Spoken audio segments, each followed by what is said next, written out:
Então vamos lá. Evidencialismo em epistemologia. Isso aqui é apenas para os alunos da UFRN que estão fazendo o curso de epistemologia, já que nós não temos em português as traduções necessárias. Então isso aí é um resumo do excelente artigo da Internet Encyclopedia of Philosophy sobre evidencialismo. Existem dois grupos de teorias sobre a natureza da justificação: evidencialismo e confiabilismo. Evidencialismo é a mais natural, intuitiva, de senso comum, mas tem também seus problemas. Ambas têm suas qualidades e defeitos. Mas vamos lá. Evidencialismo é a tese epistemológica que afirma que um agente epistêmico só é justificado em crer em algo se a sua crença for suportada por uma evidência. E a tese geral do evidencialista está muito bem resumida aqui. Justificação evidencialista, J.I.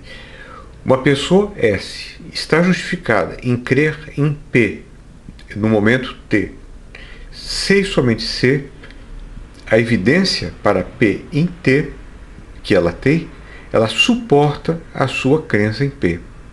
Então a pessoa está justificada em crer em P no momento T, se e somente se ela tem uma evidência que suporta a sua crença em P. Há uma variedade de teorias evidencialistas, mas todas assumem uma definição, a definição acima, embora com variantes adicionais. Historicamente, o evidencialismo é um lugar comum, como eu disse no início, é a posição default, posição inicial.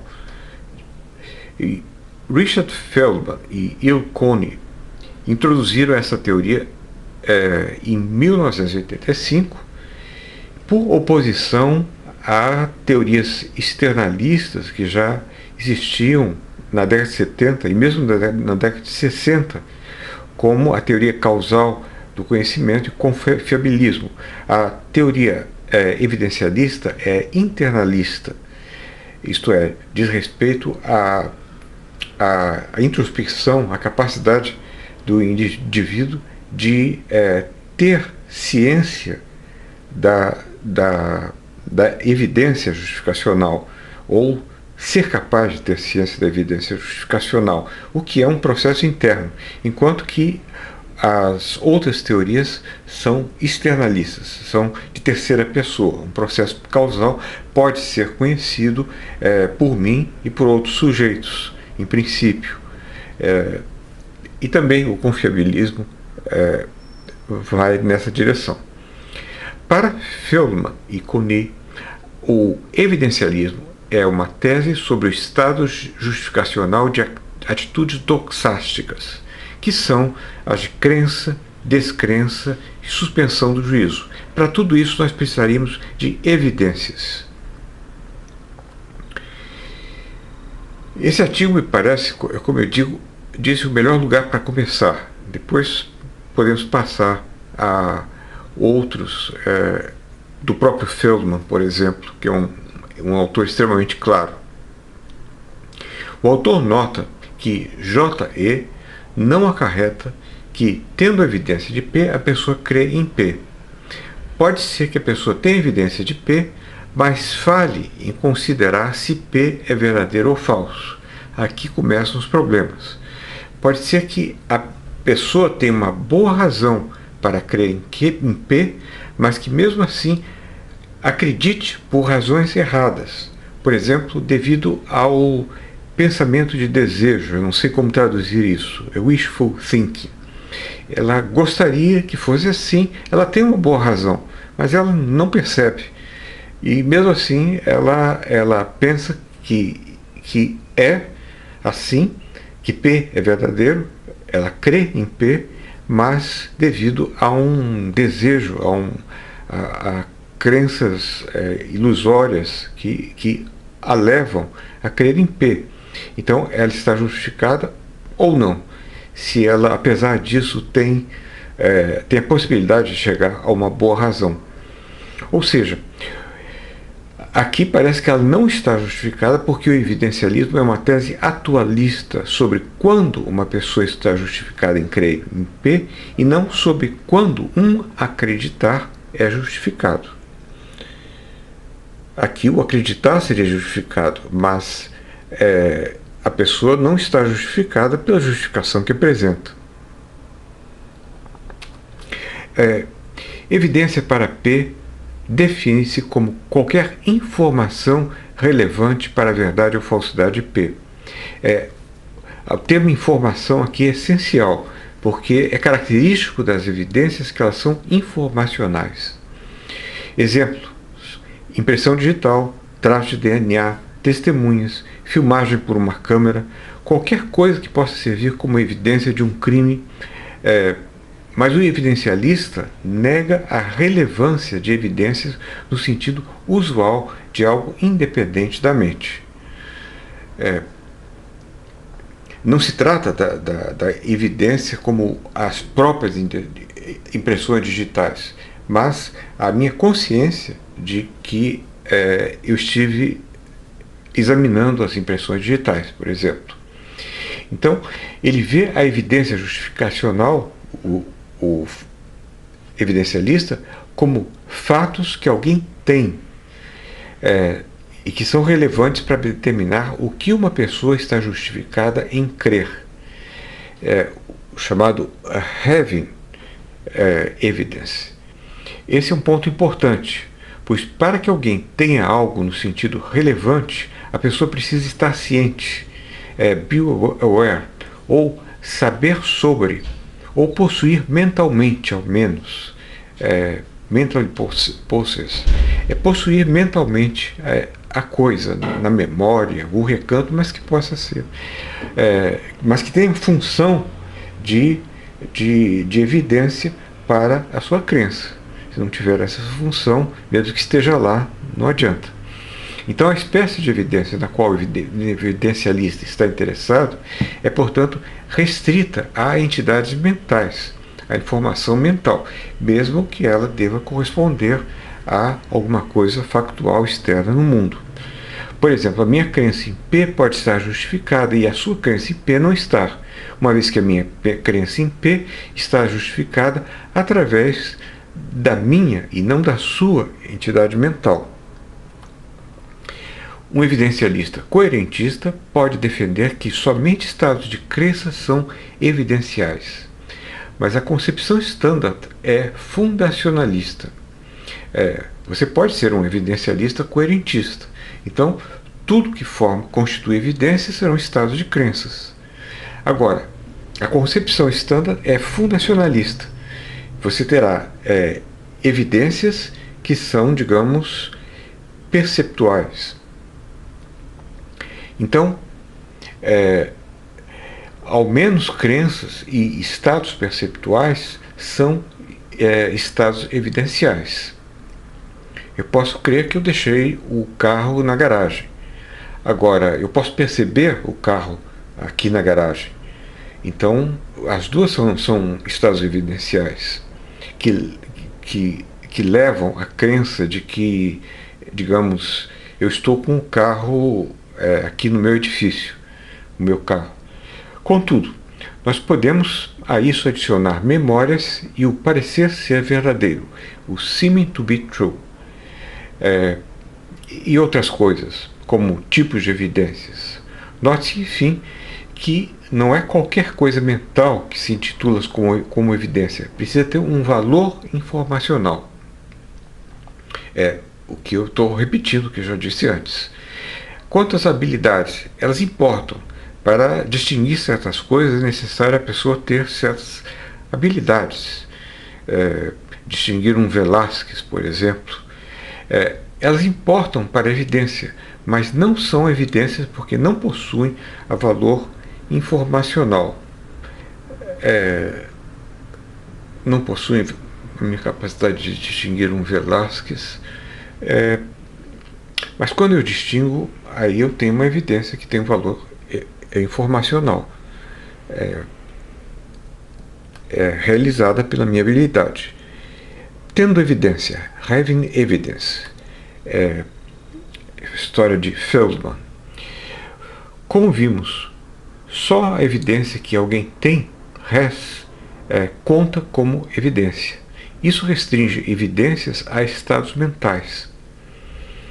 Podemos com isso pensar que a evidência que uma pessoa tem no tempo T consiste em todos os estados mentais que ela possui como evidência em T, sejam eles ocorrentes ou não ocorrentes.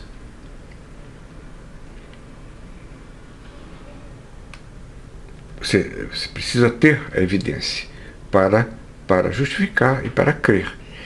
E se for assim, contam como evidências não só os estados mentais, aqueles que estão presentes na consciência, before minds, mas também, 2, os que a pessoa tem guardado, não somente os que a pessoa, 2A, é presentemente capaz de atualizar, eu sou capaz de atualizar, que eu deixei o carro na garagem em uma certa vaga, que eu sempre coloco lá, mas 2B, até aqueles que a pessoa é incapaz de atualizar.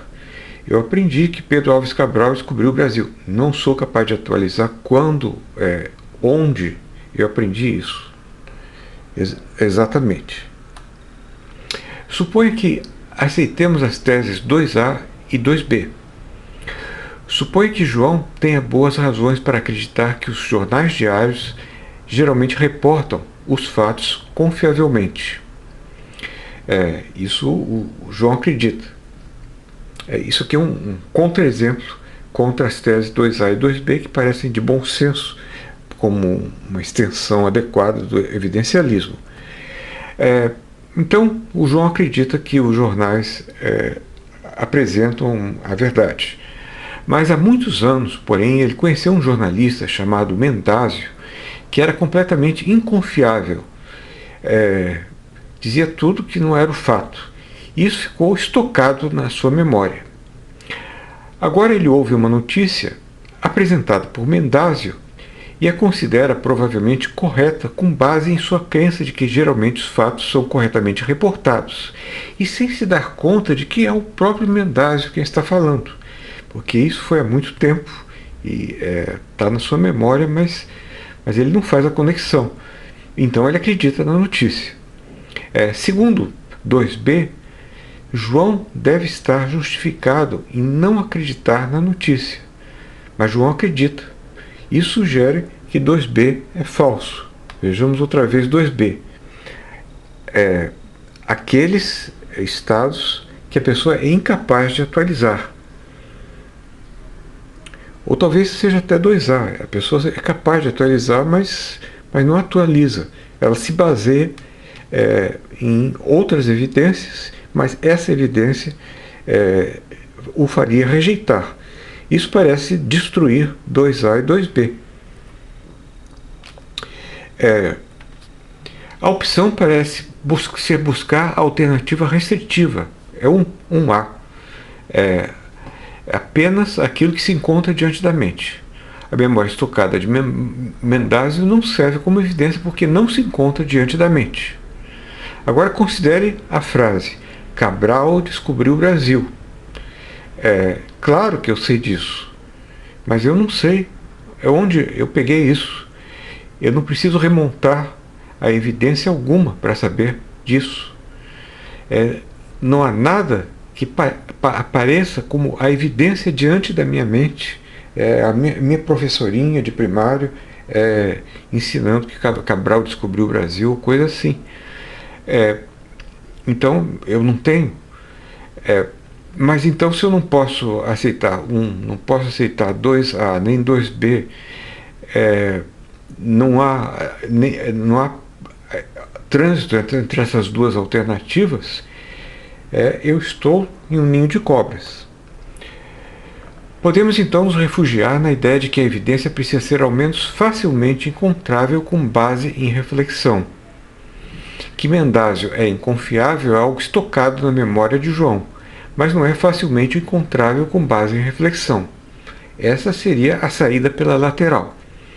Há, pois, uma variedade de opções e parece que nenhuma abrange todos os casos, mas talvez essa seja, talvez nós possamos navegar aí dentro. Bom, suporte. Vimos que a condição para que a evidência funcione é que ela suporte a crença. Trata-se, pois, de um conceito fundamental.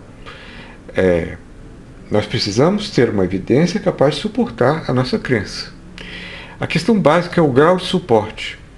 Uma pessoa possui suporte para crer em P se e somente se a sua evidência estiver acima de 0,5.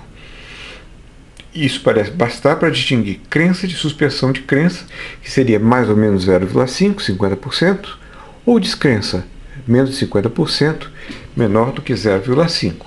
1 é 100%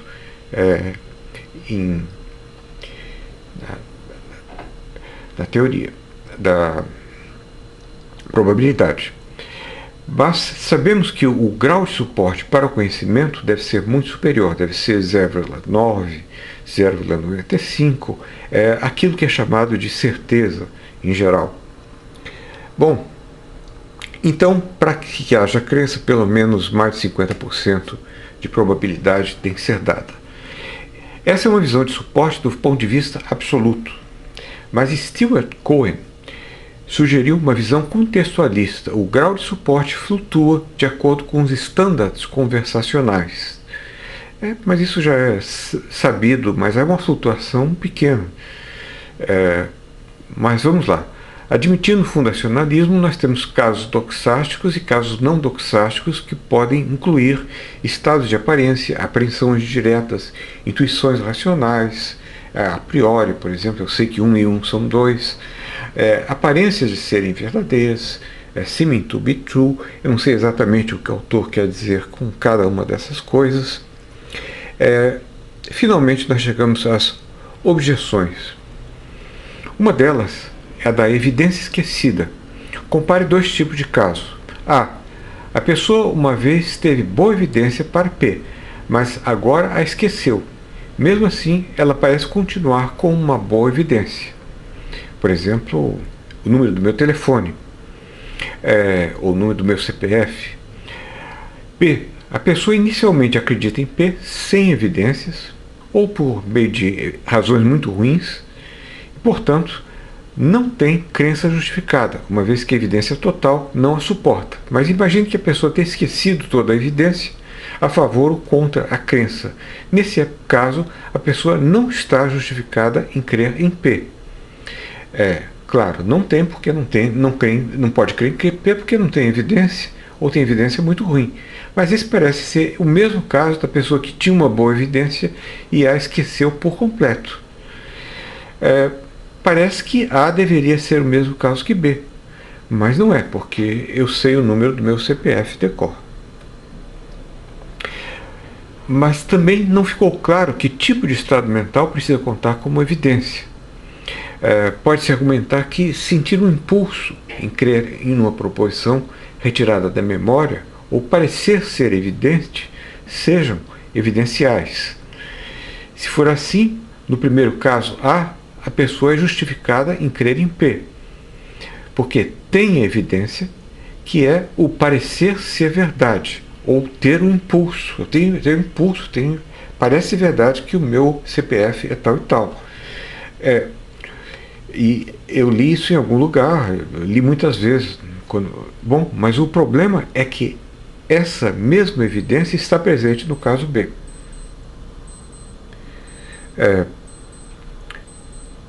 Então, as coisas se complicam. A pessoa sente o impulso. Será que sente mesmo o impulso?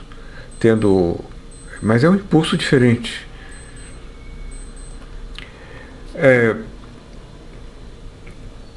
Mas, de qualquer forma, parece evidente. Tem um impulso.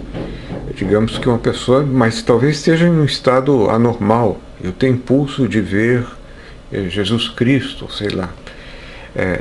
Uma alucinação. Bom, essa é uma boa objeção, mas pode ser que a evidência seja uma razão. Sempre que gravo algo bem justificado e não esqueço mais, essa gravação é fiel, pois já chequei muitas vezes em casos similares. Indutivamente eu sei que é correto o meu CPF, o meu telefone, eu posso comprovar. Além disso, há o contexto, a menos que eu tenha Alzheimer. Aí a minha evidência começa a falhar. Além disso, há o contexto. Há crenças que parecem justificáveis, outras não. Finalmente, se não me recordo, e isso é importante, a crença será pouco firme. Contra o entendimento probabilístico de suporte.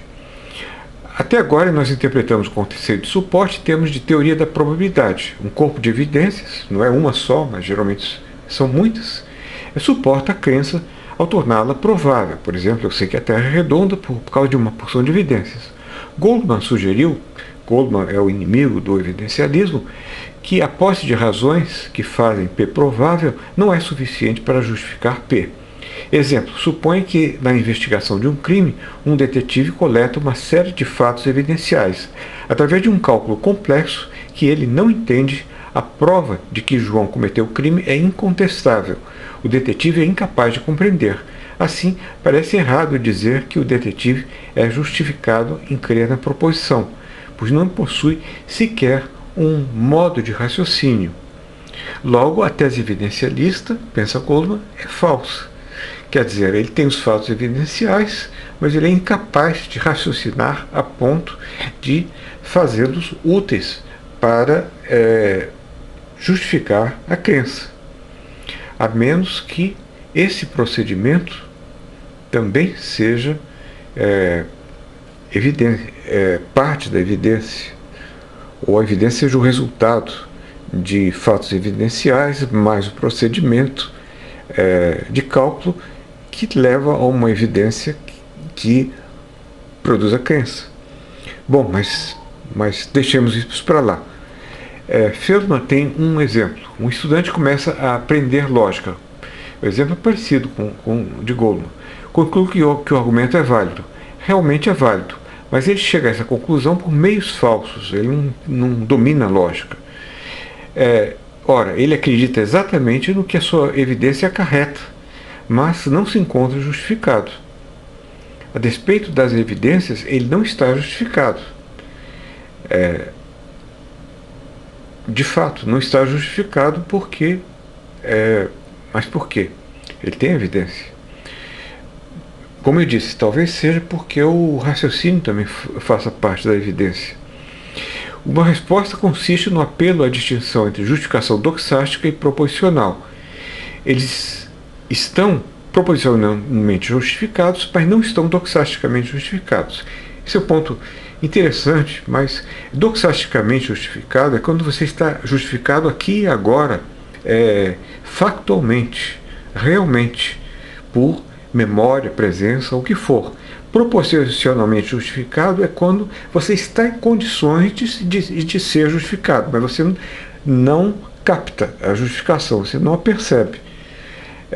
Uma solução, mas isso é um entendimento secundário, irrelevante ou pouco relevante do que seja justificação dita proposicional. Uma solução alternativa é aceitar que só a relação lógica entre evidência e crença não basta. Uma pessoa precisa ser capaz de entender a conexão lógico-probabilística entre a evidência e a proposição, para que a evidência a suporte. É o que eu tinha sugerido já antes. Um caso interessante é o de proposições cuja evidência escapa a possibilidades cognitivas. Imagine o caso de um cálculo que só pode ser feito através de um computador e que ninguém seja capaz de fazê-lo pessoalmente. Como se pode, nesse caso, dizer que a evidência suporta o resultado? Aqui é difícil, porque a pessoa é incapaz de fazer o que esses computadores estão fazendo. Mas ela acredita no funcionamento dos computadores, ela tem, digamos, certas premissas que permitem chegar à conclusão de que isso aí vai dar os resultados certos, e talvez isso baste. Mas, então não é tudo como processo mental presente, existente. ela jamais será capaz de fazer o que o computador faz. Havia uma teoria em física que eles desistiram porque eles teriam de ter vários computadores funcionando durante anos e anos, 6 anos ou mais, para conseguirem provar a hipótese. E nesse ínterim eles acabaram desistindo. Bom, objeções do ceticismo. Vale aqui mencionar a objeção de Kate Rose, que é um contextualista. De acordo com de Rose, as hipóteses céticas podem ser consideradas falsas, porque em contextos normais o sentido de acreditar, de ser verdadeiro, aqui é fraco. Nós não exigimos provas maiores, por exemplo, de que não estamos sonhando. O que eu preciso é apenas olhar minhas mãos para saber que elas existem. Apenas no contexto cético é que as exigências são muito maiores, as exigências de prova, então eu precisarei provar que eu não estou sonhando, ou não sou enganado por um gênio maligno, ou não sou um cérebro na cuba. Então, as exigências serão muito maiores, e os sentidos também. Mas agora, o evidencialismo não parece dar conta disso. Por exemplo, eu tenho 2 mãos porque eu não as perdi em combate, porque eu as vejo. Isso basta em contextos normais, mas e no contexto cético? Aí você terá que ter outras evidências, eu creio. Agora, para o evidencialista contextualista, que é o de Kate Rose, parece que a resposta é fácil, basta você aumentar as exigências de prova.